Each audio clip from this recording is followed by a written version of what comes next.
Welcome. We have with us today from Manhattan, off Fifth in an industrious location in a room phone booth, Francesco. Wait, am I saying this right? DiCamilli? Yeah, Okay. perfect. If I was using an accent, would there be a better way to say that? De Camilli. That's how my Oh, father that's so would say it. That sounds beautiful. way better. Oh my Way gosh, yes. Technically Could two words. use that for the whole podcast, please. So It's funny, you already called me Francesco. Charlie calls me Fran, so you can alternate however. okay. No, I love that. Um, so Francesco's the GM of Valve for the US and has quite a background. VP of Flexible Workspace and Innovation at Colliers, which I think is when we got introduced. Yep. Head of Customer Acquisition for Notel. And this one took me by surprise. Chief Operating Officer for BizNow. Interesting. And quite an academic background. Very fancy. Got the London School of Economics and a BA in economics from Yale. So I'm sure Charlie has his own agenda. I'm just going to start with how did you get into what's your path? How do you explain something was acquired by Google, but then BizNow and then, flexible workspace. Tell us the Francesco story. Cool. Well, first of all, thanks for having me on this podcast. Super excited. I'm excited for our conversation. So my background, I did go to Yale. I got an economics degree. All of my peers at the time were sort of going into jobs on Wall Street, banking and consulting. As one does. As one does at Yale. I didn't get any of those jobs. That was a little bit of a. But you tried for them, but you didn't get them. I tried. Okay. There's all of this rigorous work you have to do to land those jobs. There's case studies and networking and yes. The sophomore internship, the junior internship, yeah. And, landing the job. So I ended up meeting this funky team called BizNow through kind of a mutual connection. And it was kind of the exact polar opposite sort of interview experience, culture, relative to all of these other interviews I was taking. And I really liked it. It felt different. And, it was a young group of men and women in New York, building this new real estate community, a news and events business that was trying to kind of make real estate events more fun. I thought, the team felt sort of kind of more my vibe. And so I jumped in. I ended up being there for 6 years. The business went through a acquisition about 3 years in, at which point I became the chief operating officer and I stayed on for another 3 years. And BizNow was sort of a great for me, it was a phenomenal sort of entry into the working world, into the business building world. It also gave me great exposure to real estate from a very kind of surface level. You sort of, from a news and events standpoint, you read a lot, you kind of listen to a lot of panels. You know a little about a lot. Yeah, exactly. And so, but what that did offer me was sort of like a little bit of a perch to kind of sit on to kind of give me a sense of what I wanted to do next, if that was going to be in real estate. And towards the end of my time at BizNow, co-working and flexible workspace was surging. This was the heydays of WeWork and Notel, 2018, 2019. And I had been there for 6 years. I was ready for my next adventure. And I felt like the fastest growing, most disruptive sort of sector within real estate was co-working and flex. And so I wanted to be a part of that. And so that was kind of a lateral move from BizNow, which was real estate sort of adjacent into kind of more real estate. And the role I was looking at WeWork, but I wanted to be somewhere a little bit smaller. And at the time, Notel was 250 people, and it felt like it was on the WeWork trajectory. So I took a role there, and it was sort of a role to focus on broker acquisition. So Notel sort of pioneered this really kind of spectacular enterprise focus around full floors, branded suites, full service. But they didn't, and sort of famously so, really kind of fit in well with the rest of the real estate community. In fact, the CEO was sort of very kind of conventional, anti-broker for a while. And so I kind of saw this neat opportunity to come in there and figure out how to sort of like bridge these two worlds, a world that I had sort of somewhat had been kind of networking in for years, and this co-working and flex world. So I was in the role for about a year, and then um, things started happening, and signs started sort of percolating that the ship that I joined had pretty substantial holes in the bottom. Um, it wasn't just Knotel. It was this was sort of around the WeWork kind of IPO debacle, and so things got a little bit tenuous. But I was really interested in the space, and so I believed in it long term, and I thought maybe it would be a good idea to go to a large services organization like Colliers, that had been around for centuries, that would be around probably for centuries. I had to sort of at some point make a large investment in this space, and needed someone to kind of usher in kind of new thinking around the flexible workspace and co-working sector, but without taking really like a specific bet on a particular operator or business model.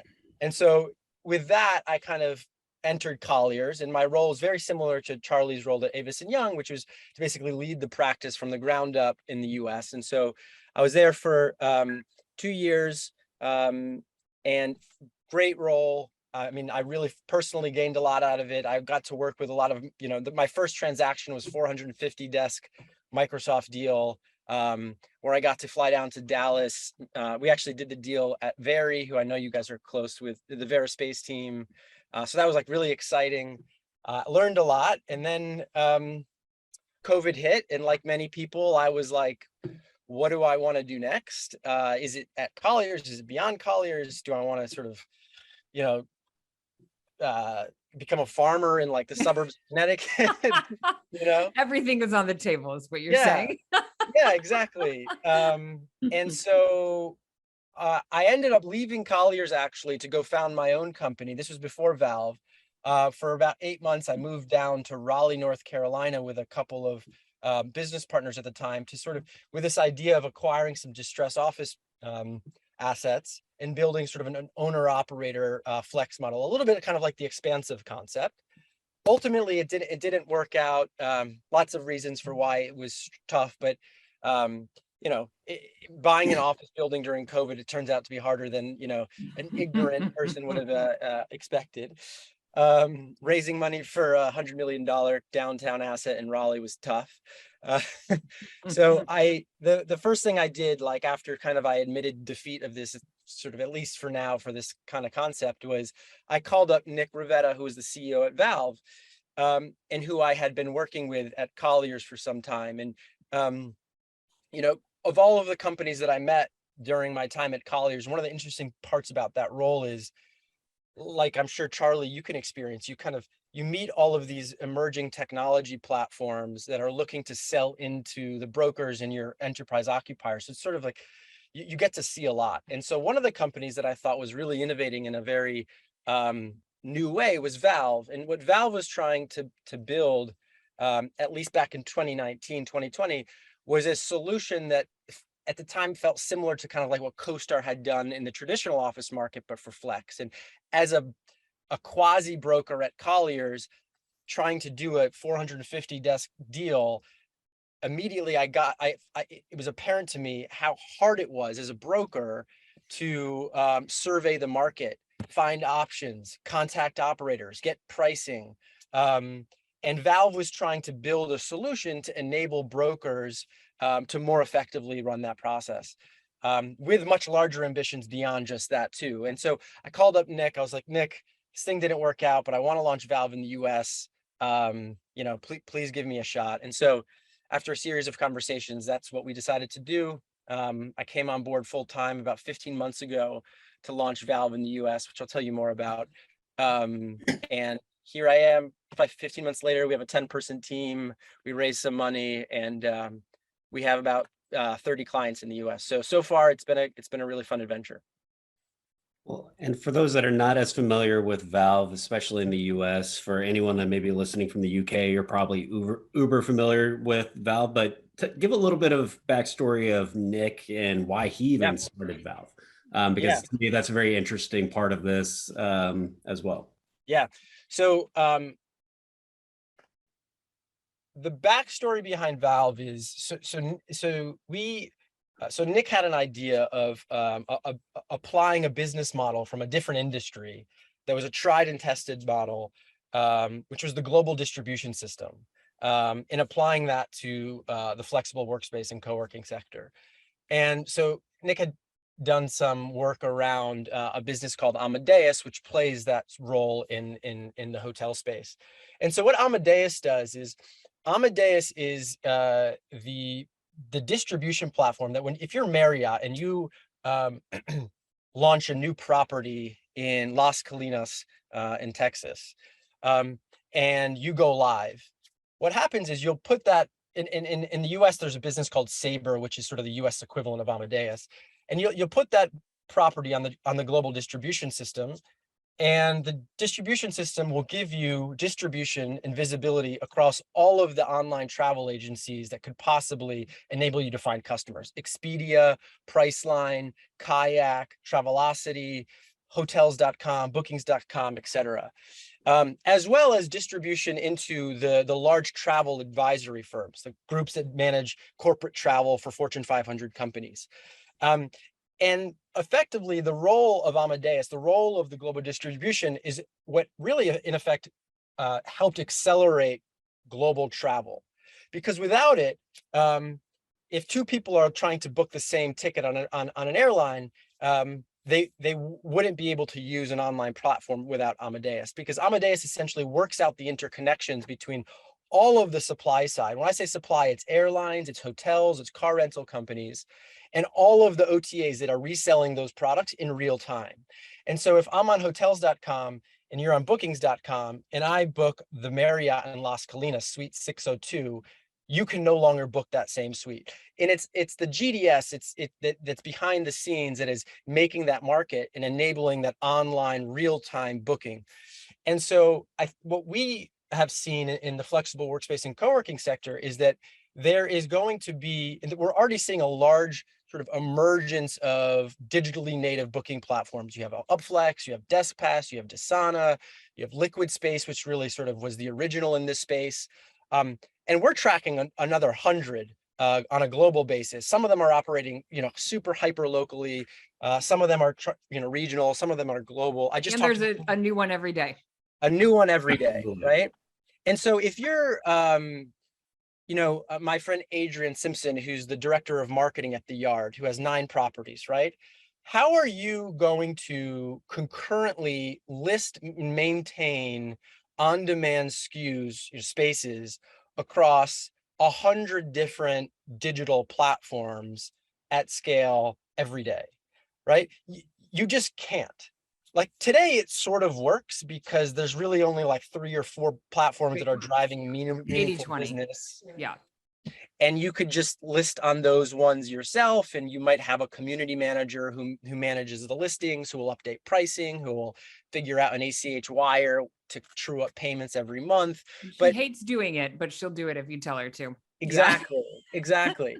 But if you go and talk to those people, they'll be the first to tell you that their inbox is full of new platforms reaching out, right? And so we see sort of the need to build a, similar to what Amadeus and Sabre did in the travel industry, sort of this sort of middleware, if you will, that sits between the supply side and the demand side. And so ironically, we didn't start, and Nick, who had this idea, who originally the goal was, okay, I'm going to go get sort of an API from WeWork, an API from Industrious, an API from, all of the operators. And then I'm going to sort of plug those into the brokers and all of what he found very quickly is no one has APIs. This industry is like very antiquated. And so the focus on sort of the digital platforms was going to be very challenging in the early days. And so instead, what we've decided to do, and we're starting to shift away from this, but the first really year to 2 years of Val was, instead of focusing on helping operators streamline on-demand availability to the digital platforms, we've focused on streamlining private office and enterprise suite availabilities to the brokerages, which are if you think about the sort of parallel to travel, the brokers are sort of like the large travel agents. They still manage, 95% of the requirements for the Fortune 500 companies.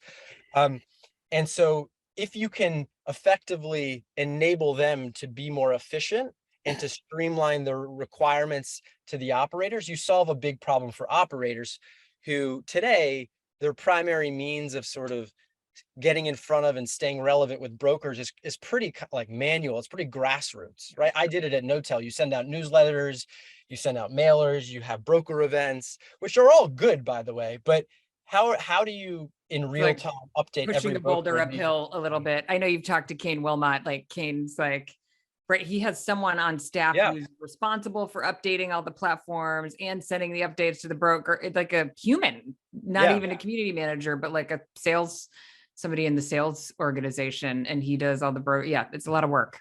Yeah.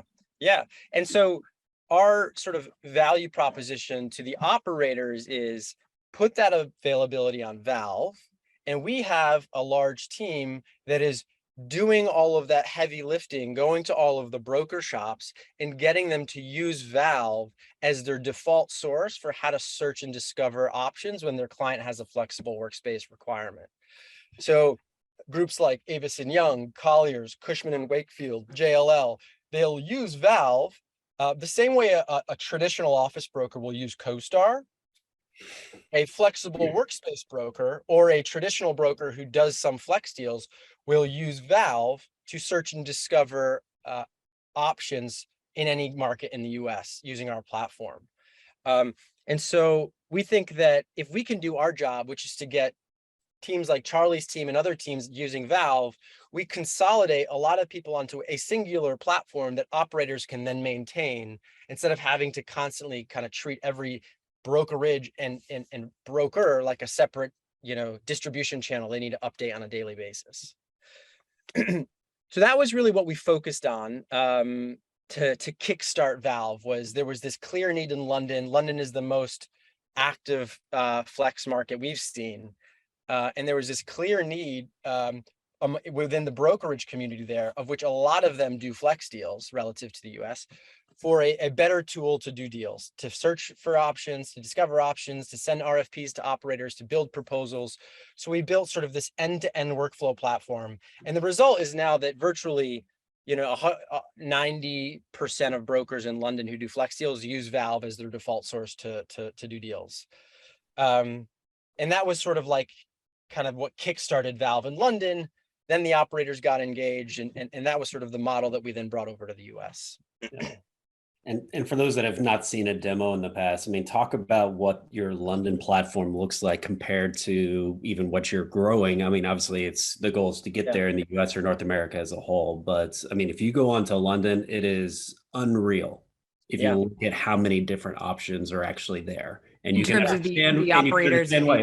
I mean, every single traditional flex operator you could name, all the respective like ancillary, some of the different serviced office, managed suites, agile suites, whatever your vernacular is, are on there. I mean, that's where it truly does become the one-stop shop. And that's where we believe it will get in the US, which is why Avison Young has invested in a global contract with them to assist, anywhere in the world where we have requirements. Yeah.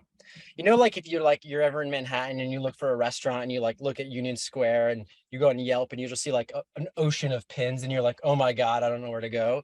Yeah, that's kind of what it looks like in London. It's overwhelming the amount of options now that, a client looking for flex space has, which in effect has really solidified, if not increased sort of the need of an advisor.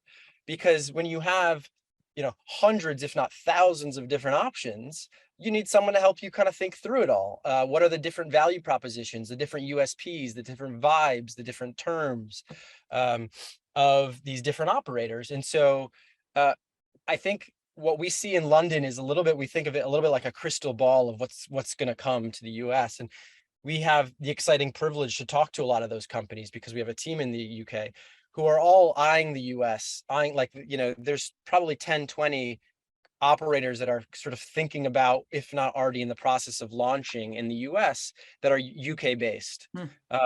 So I think it's something like 2%, 3% of total office stock in the US is flex, something like this. I think in London, it's probably closer to 8, 9%. So that's a big difference, right? When we're talking about millions of square feet. And so we see it in our platform. Yeah. And in terms of just kind of people's perception of Valve, because there's, as we've already alluded to, there's hundreds of these different platforms out there. Yeah. Making sure people understand the difference between yourself and, you know, some of them may be using those for different reasons, but try to give a good breakdown in terms of, you know, versus a liquid space, DeskPass, Asana's, all those that you named a little while ago, plus the thousands of other new ones that are coming in different capacities.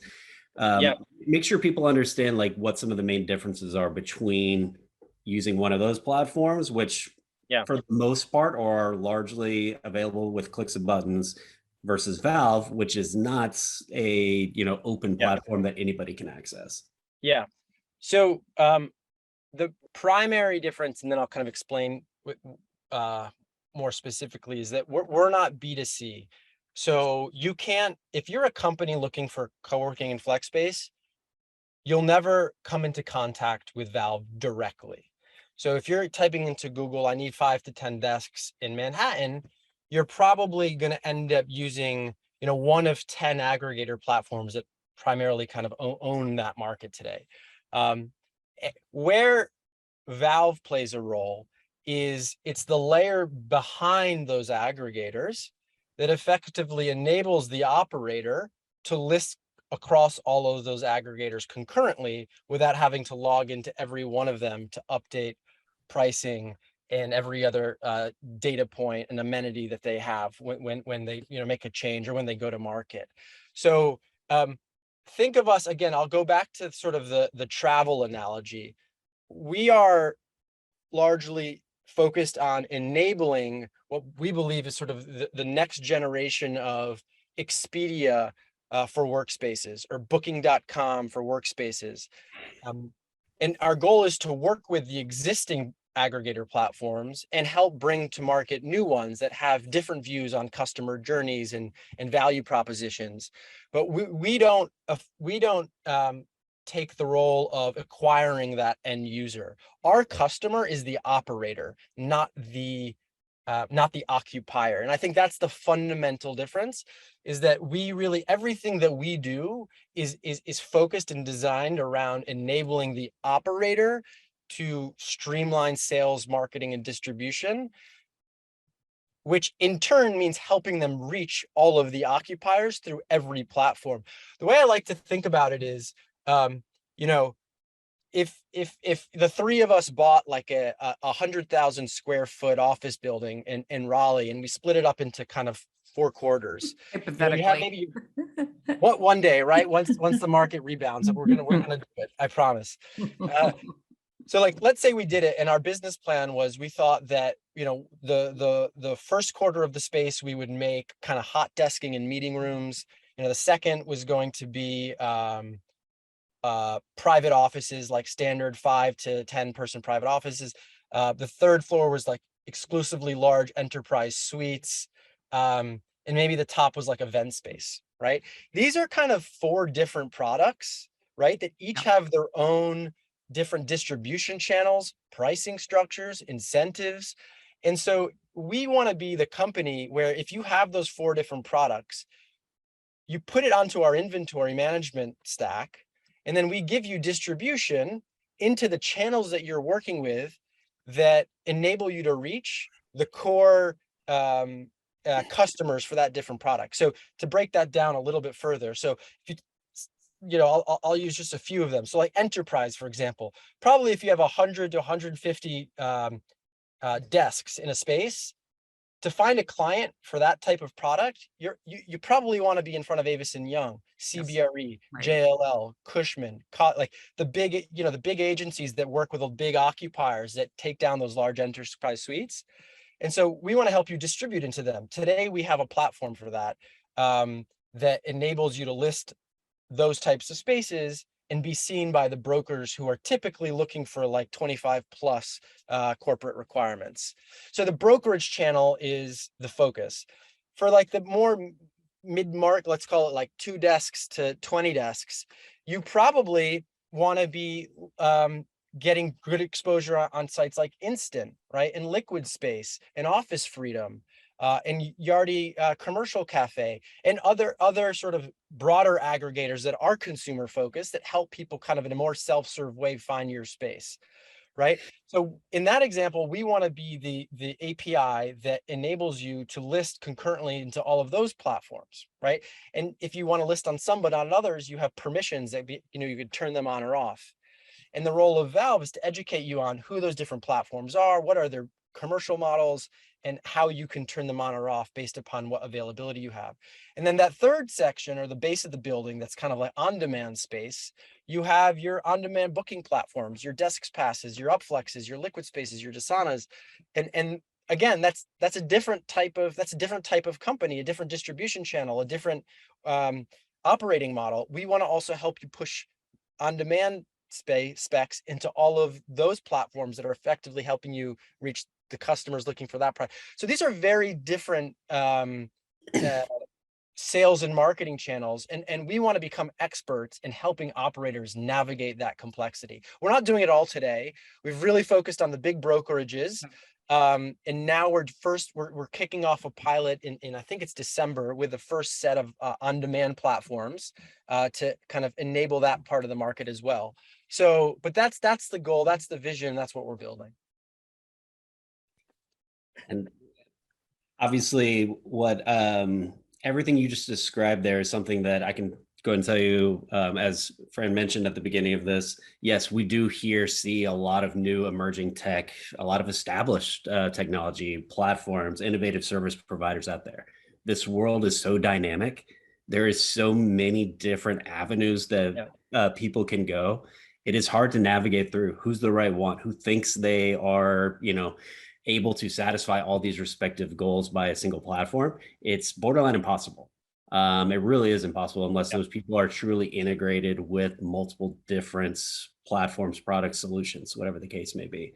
Yeah. So that's one thing that, I've been preaching from a mountaintop internally with an AY and externally about just there's way more out there than is possible. But I'd love to dive in, Fran, if you don't mind mentioning, in terms of talking to the big brokerages. Yeah. What have been some of the hurdles that you faced? What have been some of the aha moments that are maybe good aha, maybe bad aha, that you faced? But I'd love to just kind of get your, perspective around what's working, what's not. Like, where's the world going from that side? Yeah. Charlie, this question triggers me. I'm asking you because one, you were in a very similar role to where I am today. You've dealt with this from that side. You're now dealing it from the other side. Yeah. There's very few people that, it triggers me as well. So I always have to watch my tongue a little bit, but we've all fought the good fight. My role at Notel was my first entry into educating brokers. And then, more kind of externally from the vantage point of an operator. And then at Colliers, obviously kind of more internally.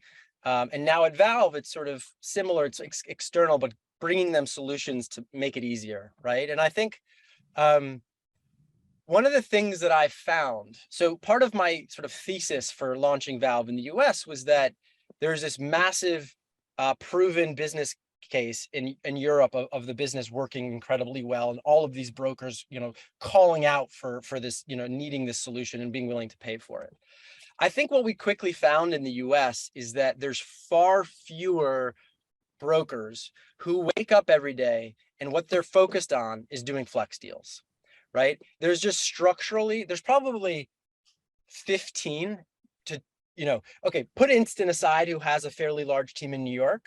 But even them, I mean, it's not a huge team, right? If you look at the large commercial firms like AY and JLL and CBI, put all of them in a bucket. Actually, people who wake up every day and focus on the space, you probably have less than 25. Yeah, very few. So, it's a lonely crowd, Charlie. It's a lonely crowd, and they're sometimes. Yeah.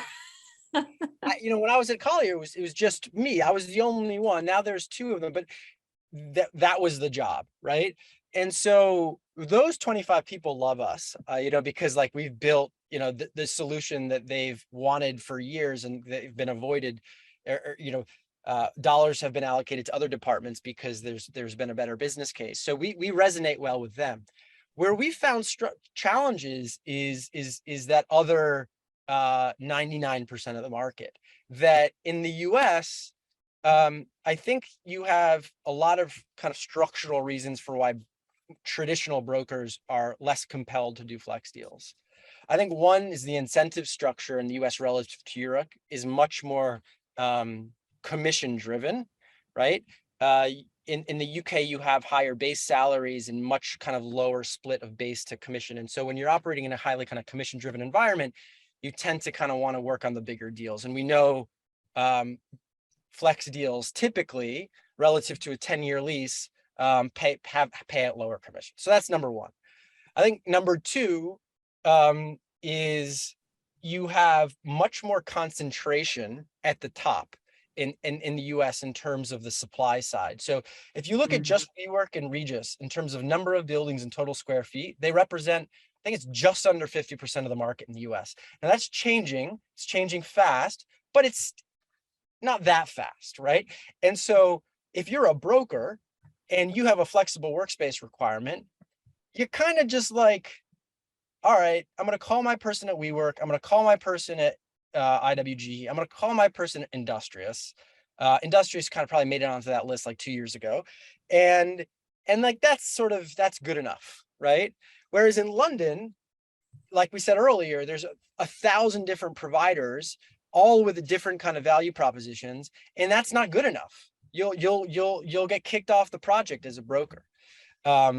And so I think because of the supply side concentration, you kind of have less incentive for brokers to kind of properly canvas the market, unroot kind of smaller operators, use a platform like Valve to do that, because they can get away with it. And typically we work in IWG and investors have space.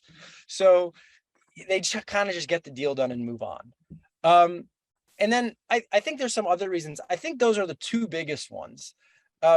And so my relationship, the first 6 months of my time at Valve was really focused on trying to recreate what worked well in London, which was get brokers to adopt the platform. And so I spent 5 demos a day, one-on-one with brokers, educating them sometimes on Flex and how it worked, and other times trying to get them to use our platform and sign up for a trial or eventually buy a license. And I found that there was always a lot of upfront interest and intrigue. Oh, this is something I've never seen before. Wow, my market has this many options. But then there'd be kind of like a subtle and slow kind of drop off for anybody that doesn't do more than like one flex deal a month. Like if you're not doing a high volume number of these deals, you're probably just going to revert to like to not doing a comprehensive job and staying really current on the market.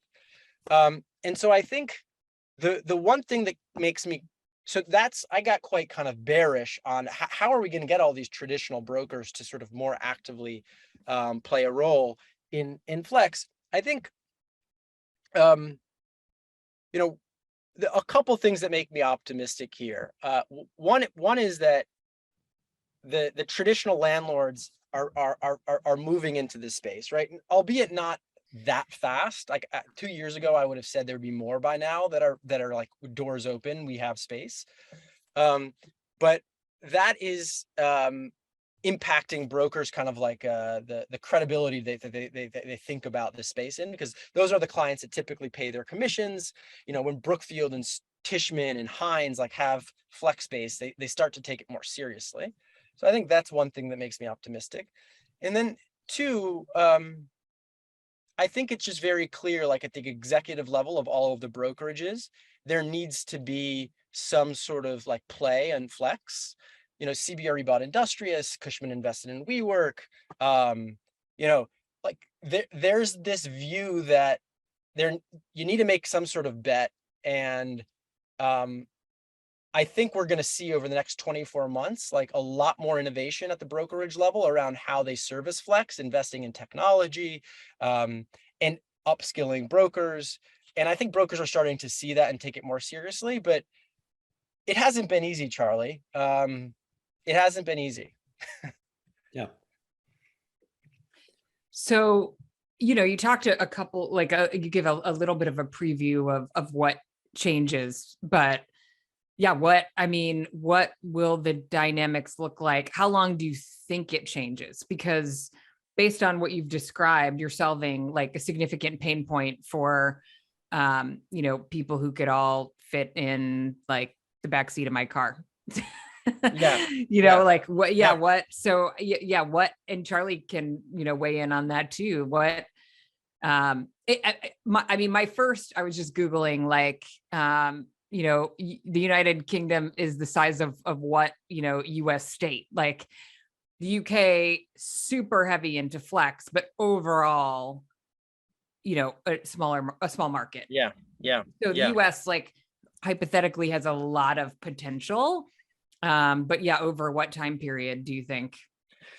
So I would say a couple things. Like, first of all, the operators don't necessarily need the brokers at large to evolve here for their businesses to work, right? Like, it could be the case that a lot of operators just accept that it's very challenging to work with brokers. We see a rise and acceleration. A lot of these digital platforms that we've talked about, consumer facing aggregators, doing a really good job of acquiring people looking for office space online. And those aggregators provide a really good source of leads for the operators. And that works, right? And that, along with kind of like local, like canvassing your local market, building your own online brand, like, that works. Now, I think brokers don't like that. Brokers want to figure out how to continue to maintain a competitive edge and find a lot of those clients who are looking online or as they're growing in their life cycle. So I think what changes is that brokers need to invest in digital aggregation tools. We need to see big players like CBRE, Avison Young, JLL, Colliers, Cushman build their versions of Bookings.com, Expedia, Upflex, they need to buy, build, or partner their way into the space, because the consumer is increasingly spending more and more time researching office online. We're doing that with everything, by the way, not just office space, right? I think Gartner has a study that says something like consumers spend 70 in B2B, like consumers spend 75% of their time researching online. The last 15% they spend talking to suppliers. And if you're one of five, you get 2 to 3% of their time. So you have to have a digital presence. And so I think what I'd love to see is that the big brokers make splashy investments in online aggregation and building kind of consumer facing brands that leverage their existing kind of credibility and brand and capital to build these, because these are expensive, and take on a real kind of substantial size of this online market. Like an example of a very small scale, like you've probably seen what like Workday has been built at Savills, right? Like, it's very small, it's underinvested in, but it's something. At least it's a website that stands alone, that has an independent brand that in theory can help you find office space, like through a kind of a consumer online journey approach, and that at some point goes offline.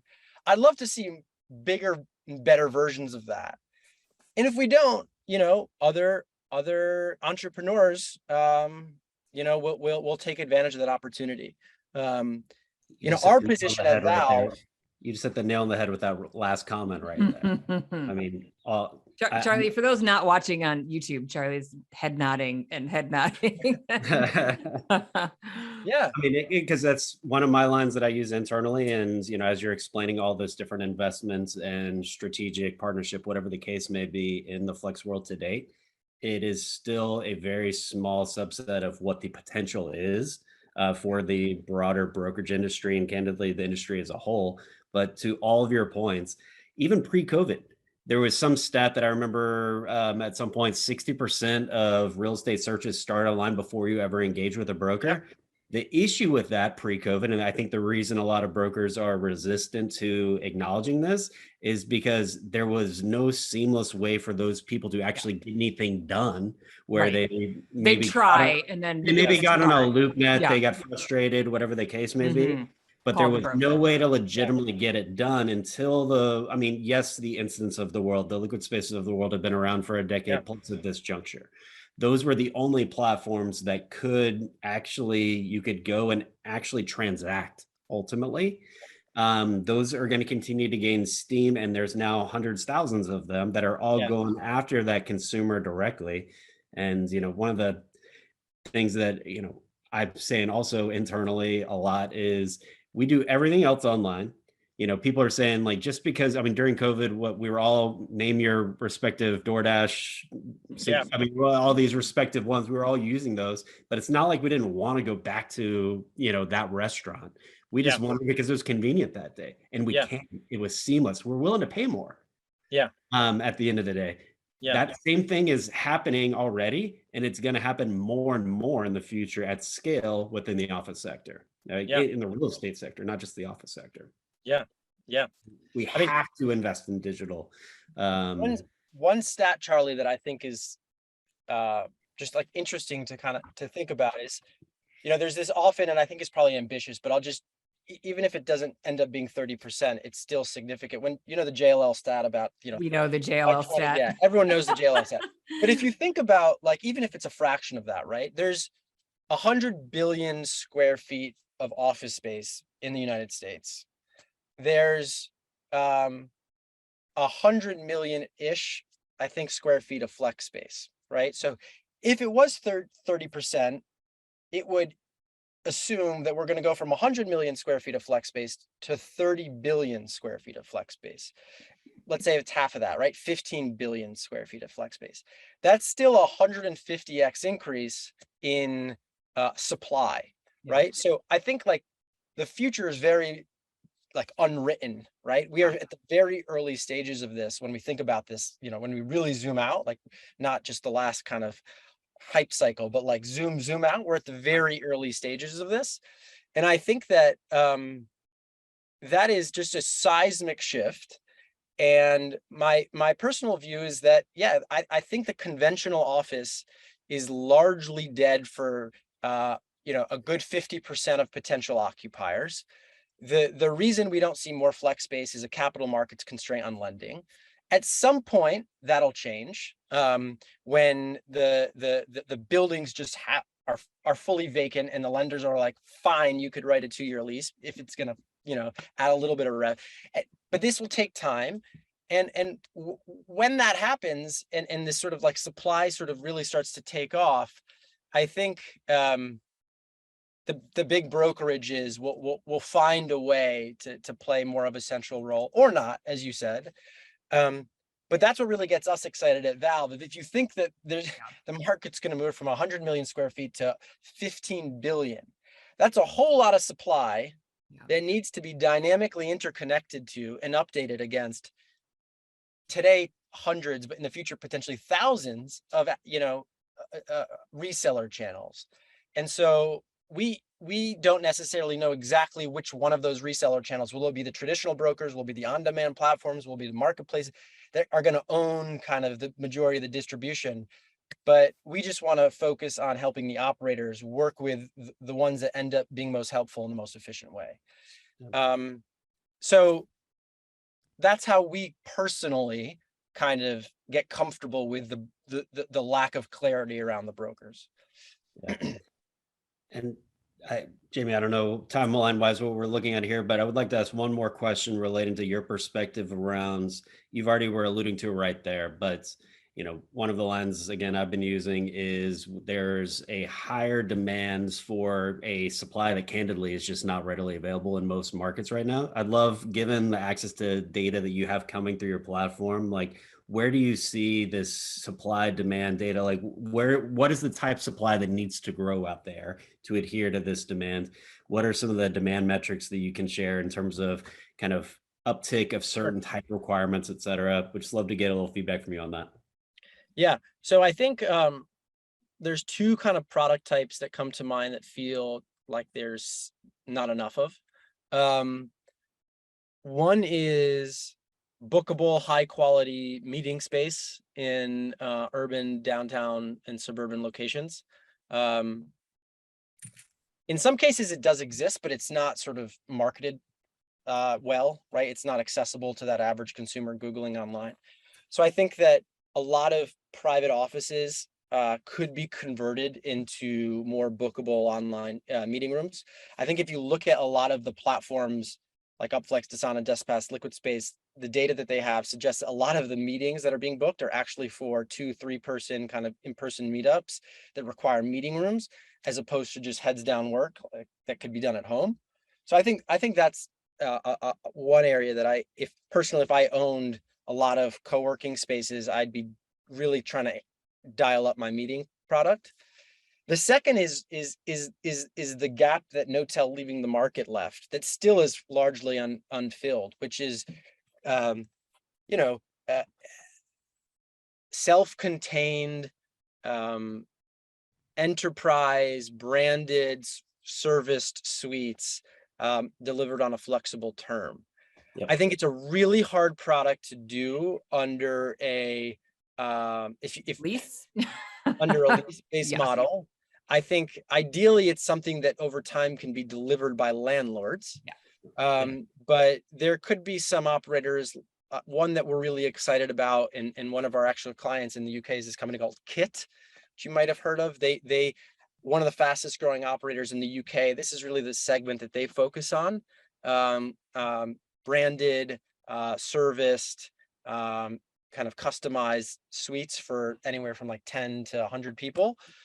I think that market is really wide open, and it's like, are the landlords going to fill it? Are the operators going to fill it? I think Canvas by Industrious, tried to kind of fill it, but I think that one is really exciting.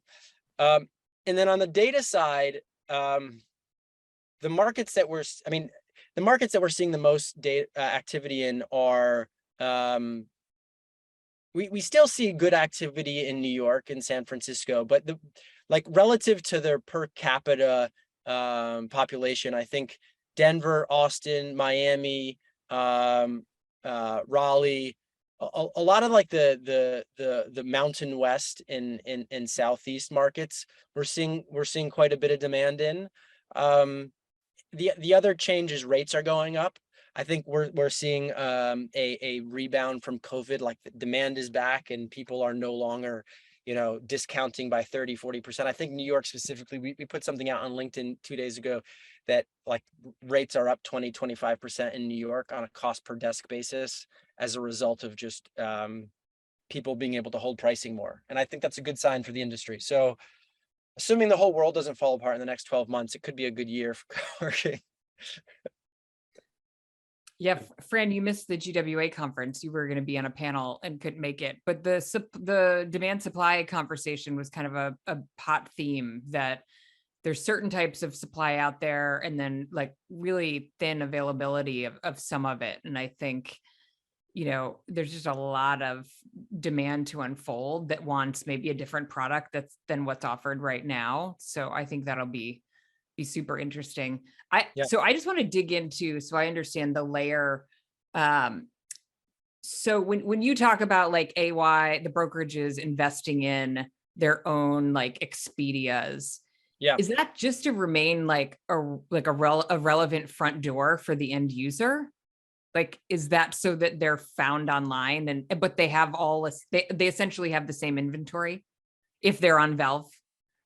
Yeah, so the way we would support a broker and like what that would look like is, so let's say Charlie got approval to build an AY branded aggregator that's goal is to acquire customers searching for office space in any major metro in the US. Right. What Charlie would probably want to build is like a really kind of sexy, cool, branded, like, AY Flex, well, probably not ayflex.com. You'd hire a branding agency, you'd come up with some cool name. It'd be like cool logo. And you'd go there, you type in your requirement, and maybe it would sort of bring you through a flow of questions of like what your needs are. And then it would spit out a bunch of possible office options. But what Charlie probably doesn't want to have to do or hire a team to do is to go maintain that back end Right. of every space, Right. every option that's Right. available today. And so Valve would be sort of a subterranean sort of data back end The that pipe to would the data. enable Yeah. Charlie's front end to actually work at scale on a real-time basis. So we want to help usher in more front doors Yeah. by saying, look, we'll solve the The back plumbing end. Right. Yeah. that Okay. has historically made this so challenging. Yeah. Yeah. And without obviously sharing anything about our long-term strategy, I will go ahead and say that is one of the reasons that we have partnered with Valve, is not necessarily specifically for that Fran just mentioned, but it's that back end component is critical, paramount. And like, we could go and easily access or just call our friends at the WeWorks, Industriouses, IWGs, et cetera. But there's, as we've alluded to multiple times on this call, they're only a small percentage of the overall landscape of supply that's available. So why would we want to, go hire tons and tons and tons of people that would be required to make sure we can maintain that consistent 100%. inventory? There's a lot of different things that need to be fleshed out. Every company has their own perspective as to what's the right path for them. We're candidly still navigating through certain components of it ourselves here at Davidson Young, but this is the future, as far as I'm concerned, of like how organizations ultimately, find space, get access to data.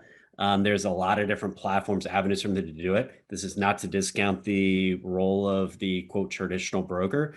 It's a, just general thesis that we have to embrace these changes. We have to engage. We have to be willing to appreciate the fact that this data is out there. And if we don't leverage it in the advisory of our respective clients, we're going to lose. Yeah.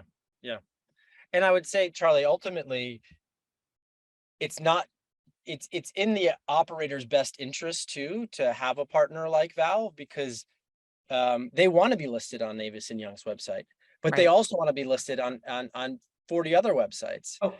And so by creating that kind of pipe, it solves a problem for you and your team, and it also solves a problem for the operator's, listing manager, who today is overworked, has 15 different jobs, on the low end that she's responsible for doing every day, of which one is maintaining their availabilities across their 4 or 5 largest reseller networks. If we could, huge barrier, and they're all different. And so I hear over and over again, qualitatively, people just don't list because it just feels too hard. Too much.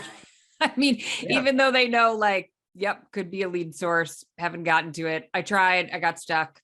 Even on the big names where you think, it's kind of should be simple. So it's exactly right. I mean, a big part of our offering is working with the supply partners. This is the flexible operators themselves and or the owners that are looking to create their own offering in one form or fashion. And my line every single time is, a lot of them say, hey, can we just hire you and you can go, bring all of your clients? And I was like, that's great. We would love to be able to go and bring our occupier clients into your space, but we're candidly just one entity. You want to make sure you're maximizing your exposure, maximizing the ability to be found wherever it is, because you don't care if it's coming from Davidson Young or Instant or Liquid Space, or name their respective, flex brand that some people have never heard of still. It's, if the goal is to fill the space, what do you care where it comes from? Yeah. I think that so many of these channels also, don't drive material business for these operators. Still less than 10% of almost any operator's demand generation, which we don't like. Like we want to see that number go up, because it's, we want to sort of enable and usher in more digital innovation. I think one of the reasons that number is so low isn't that the aggregators aren't doing their job. It's that the consumers, their habits haven't really been formed yet to really meaningfully consume office space online. And I think one of the reasons for that is even the ones who have tried and have maybe been like early adopters, a lot of them haven't had good experiences. You show up at the operator space, they're like, you say hi to, Tom or Jenny, the community manager. They're like, wait, which app are you from? Or where did you come from? And, your seat's not there and ready. It's not like when you show up at the airport, you swipe your passport, they know who you are. They, like it all works. And so I think there's been some kind of product and experience issues that have impacted like just the faith and trust in on-demand workspace. And, humbly, our hope is that we can help solve for that, because if you have a pipe that is solving a lot of that interconnection, that inventory, like clearinghouse, hopefully we can begin to regain trust with the consumers, who know that if they book it, it will actually work because everything's synchronized on the back end. So let's see how long it takes to get there, but that's the goal. Yeah, I love it. Yeah, this has been super interesting. I'm glad we made the time to do this. I'm sure you have lots going on. You're based out of New York? Yeah. I know you're there today, but that's your home. Yeah, I live in Brooklyn with my wife in Bernedoodle. But our team's in we have a 10-person team in Industrious in Manhattan. Then we have about a 35-person team in London, and then some engineers too. Got it. Charlie, any wrapping thoughts before we let Fran get out of his room booth? I just want to say thank you for, the insights as a whole. I mean, this is for those that have been listening to, whether it's the Flex Uncensored podcast, various other platforms, LinkedIn posts, etc. There's a lot out there in the flexible ecosystem. And it's incumbent upon all of us to really figure out how best to create this, I'm not going to say a one-stop shop, but we need to figure out how to integrate, streamline, continue to reduce the friction as a whole. And Valve does represent one of those, which is one of the reasons Avison Young has, signed on as a customer recently. We're excited to see it. We're in the early stages, candidly, ourselves. More to come in terms of, adoption and what those processes are. But there's a lot of exciting things out there today, and want to thank you, Fran and Jamie, obviously, for allowing me to come in for my second co-hosting. Wait, I know I didn't even mention that you were guest hosting today, which is always one of my favorites. So we need to do it more often. Wait, Fran, before we let you go, are you if an operator says, yeah, I want my inventory on Valve, like, are you ready for that? Can they opt in, or how does that work? Yeah. Thanks, Jamie, for the plug. I appreciate it. Always good to have a call to action. So yeah, you can go to our website. My email and my phone number are on our website under the US contacts. So your real phone number? I think it is, unfortunately, my real, but it hasn't rung yet. So maybe it's just my email. Okay, I hope but so. We're operational. We have lots of clients in the US, and hit us up. We'd be excited to hear from you. And thank you, Jamie. Thank you, Charlie. This podcast is awesome. I next time, hopefully Giovanni can join us. We have like a 4-person podcast, because I love that guy too. But you guys do a great job, and I really appreciate it. Well, I think we're going to need an update, because I get the sense that this is the kind of platform that'll be evolving like fairly quickly, and that you have the kind of macro insight. We'd love to have you back. So thanks for doing this. Yeah. Thanks, Jamie. Thanks, Really Charlie. Thank you. All right. Bye. Have a great one.